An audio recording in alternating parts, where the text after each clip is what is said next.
Every single investor, whether you're just starting out or you've been doing this for years, we all face the same problem. How in the world do you deal with interest rates going up and down all the time? It's this constant puzzle, right? But today we're going to unpack a really classic strategy that's designed to solve exactly that.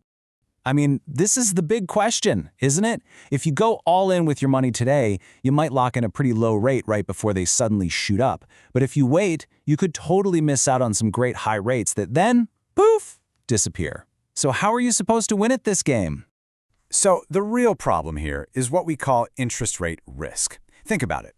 If you put all your money into just one bond at one specific time, your entire investment is basically at the mercy of the market. It's like placing one giant bet on where you think rates are going to go next. And let me tell you, that is a famously difficult bet to get right. Okay, so this gets us to a totally different way of thinking. Instead of trying to be a fortune teller and outsmart the market, what if we just build a structure that's prepared for all this uncertainty? There's a time-tested way to do this that just smooths out all those bumps in the road. And that structure is called a bond ladder. And it's honestly a brilliant strategy that can take all that market craziness and turn it from a threat into a real opportunity. So let's dive in and see how this system actually works. At its core, a bond ladder is, well, it's pretty much exactly what it sounds like. Instead of one big investment, you're creating a whole portfolio of different bonds. These are the rungs of your ladder. And the key is that they all come due or mature at different staggered times. Those two words are everything here: diversification and staggered intervals. All right, let's make this super clear with an example. Let's say you have $100,000 to invest. To build a 5-year ladder, you'd split that cash into 5 equal chunks. So you'd put $20,000 into a bond that matures in 1 year, another $20,000 into a 2-year bond, and you just keep going all the way up to a 5-year bond. This setup lets you grab those higher interest rates you usually get with longer-term bonds, but you also have a chunk of cash freeing up every single year.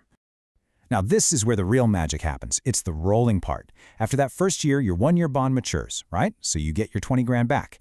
What do you do with it? You take that money and you reinvest it in a new 5-year bond. That becomes the new longest rung on your ladder. And you just repeat this process. Every year, a bond matures and you roll that cash into a new long-term bond. The whole system just keeps itself going.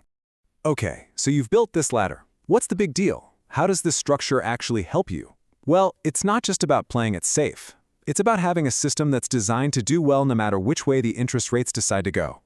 And this is the beautiful part. This structure kind of creates a win-win situation. If interest rates go up, that's awesome. The bond that's maturing this year can be reinvested at that new higher rate, which starts pulling your portfolio's average return up. But what if rates fall? Well, you're protected there too. Your longer-term bonds have already locked in those great higher rates from previous years, and that acts as a really stable cushion for your income.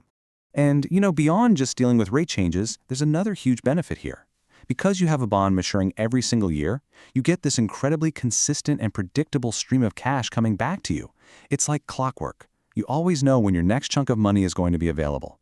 This regular cash flow also gives you amazing liquidity. I mean, think about it. If you suddenly have a big unexpected expense, you don't have to panic and sell off your longer-term bonds, which could mean taking a loss. Nope, you just wait for the bond that's maturing that year. It's a massive advantage for just living your life and having that financial flexibility. Now, of course, a ladder is only as strong as the rungs it's made of, right? So to make this strategy really work for you and be reliable, the quality of the bonds you pick is absolutely non-negotiable. Okay, so the main point here is to focus on quality. First, stick to bonds with really high credit ratings. We're talking government bonds or top-tier corporate bonds. That minimizes your risk. Second, and this is a pro tip, try to use what are called non-callable bonds. All that means is the issuer can't decide to pay you back early. And that's really important, because guess when they'd want to do that? When rates fall, which is exactly when you want to keep that high rate locked in. When you really get down to it, what we're talking about is a huge shift in mindset. You're basically giving up that stressful, and let's be honest, often useless game of trying to guess the future. Instead, you're adopting a disciplined, systematic process that's built for steady, long-term success. So I'll just leave you with this thought. The bond ladder really shows us that sometimes the smartest move isn't making the perfect prediction. It's building a robust system that doesn't need one. It's such a powerful tool for any investor who cares about stability. So the real question is, instead of trying to guess, why not build?